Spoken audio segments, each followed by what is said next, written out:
नमस्कार, जय हिंद साथियों। कल भारत के प्रधानमंत्री नरेंद्र मोदी जी ने ये कहा कि 2 महीने से भारत की सरकार यानी कि मोदी जी आपका बोझ उठा रहे थे। अब चुनाव खत्म हो गया तो अब बोझ नहीं उठाएंगे मोदी जी। 5 राज्यों का चुनाव जब तक हो रहा था तब तक आपका बोझ उठा लिया उन्होंने। अब वो कह रहे हैं तेल का इस्तेमाल कम कीजिए, पेट्रोल डीजल का इस्तेमाल कम कीजिए, गैस का इस्तेमाल कम कीजिए, सोना ना खरीदिए, 1 साल तक सोना ही ना खरीदिए, कोई भी शादी हो फंक्शन हो ना खरीदिए।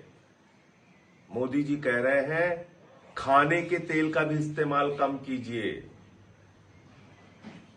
ये सारा ज्ञान चुनाव भर याद नहीं आया मोदी जी को। तब कह रहे थे कोई कमी नहीं है, पूरा भंडार भरा हुआ है, कोई समस्या नहीं है। लेकिन जैसे ही 5 राज्यों के चुनाव खत्म हुए, नरेंद्र मोदी जी के कंधे झुक गए। जो कंधे आपका बोझ उठा रहे थे वो मोदी सरकार के कंधे झुक गए। अब वो कह रहे हैं हम आपका बोझ नहीं उठाएंगे। क्या क्या काम किया उन्होंने चुनाव खत्म होने के बाद? कॉमर्शियल सिलेंडर का दाम 993 रुपए बढ़ाया, जिसको रेडी वाले, चाय वाले, छोटी छोटी दुकान वाले इस्तेमाल करते हैं। उस गैस का दाम, सिलेंडर का दाम 993 रुपए बढ़ा दिया और 261 रुपए छोटे सिलेंडर का दाम बढ़ा दिया। 5 किलो वाले सिलेंडर का दाम बढ़ा दिया, जिसको छात्र इस्तेमाल करते हैं, जिसको मजदूर इस्तेमाल करते हैं, जिसको गरीब आदमी, झुग्गियों में रहने वाले लोग इस्तेमाल करते हैं। तो आपके ऊपर लगातार मोदी जी इस तरह से बोझ डालते जाते हैं, महंगाई डालते जाते हैं। कब आपको होश आएगा? कब आप इन सवालों पर सरकार से जवाब मांगेंगे? चुनाव भर आपका इस्तेमाल किया जाता है।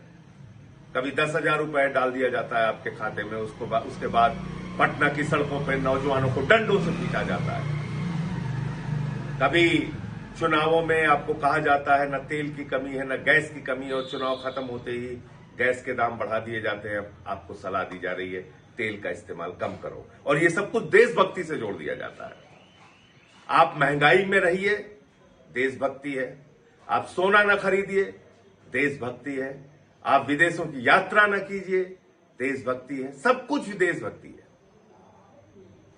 लेकिन मोदी जी बड़ी बड़ी रैलियां करेंगे, बड़ी बड़ी सभाएं करेंगे, लाखों लोगों को बसों में भर भर के लाया जाएगा। वहां तेल का भरपूर इस्तेमाल होगा, उसमें कहीं कोई दिक्कत नहीं होगी। विदेशों की यात्रा करेंगे, रोड शो करेंगे प्रधानमंत्री जी। आज ही से उनका रोड शो शुरू हो गया है।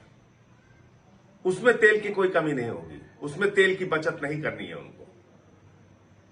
इस प्रकार के दोहरे चरित्र से भारतीय जनता पार्टी और प्रधानमंत्री देश को कब तक धोखा देते रहेंगे? और आपके ऊपर हर प्रकार का कष्ट, तकलीफ, महंगाई, बेरोजगारी थोपते हुए उसको देशभक्ति से जोड़ते रहेंगे। कब तक ये चलेगा? और कब तक आप खामोशी से ये सब कुछ बर्दाश्त करते रहेंगे? इसको आप खुद सोचिए। कितना दोहरा चरित्र है। खुद मोदी जी के ऐशो आराम में कोई कमी नहीं है। अब विदेशों की यात्रा भी करने जा रहे हैं, अब यूएई की यात्रा करने जा रहे हैं, तो वो विदेशों की यात्रा भी करेंगे। उनके लोग सोने का भी इस्तेमाल करेंगे, आडंबर का जीवन पूरी तरीके से बिताएंगे। उनकी रैलियों में लाखों लोगों को बसों में भर भर के इकट्ठा किया जाएगा। उसमें तेल की बचत की जरूरत नहीं है। लेकिन आपसे कहा जा रहा है देशभक्ति के नाम पर मिट जाओ और चुनाव में लाइन में लग के वोट देते रहना। तो आप, इस देश की जनता नरेंद्र मोदी के लिए सिर्फ और सिर्फ वोट की मशीन रह गई है। इसके अलावा हमारा आपका कोई इस्तेमाल नहीं है। सिर्फ चुनावी उपयोग है, उसके बाद आपको छोड़ दिया जाता है आपके हाल पे। जय हिंद।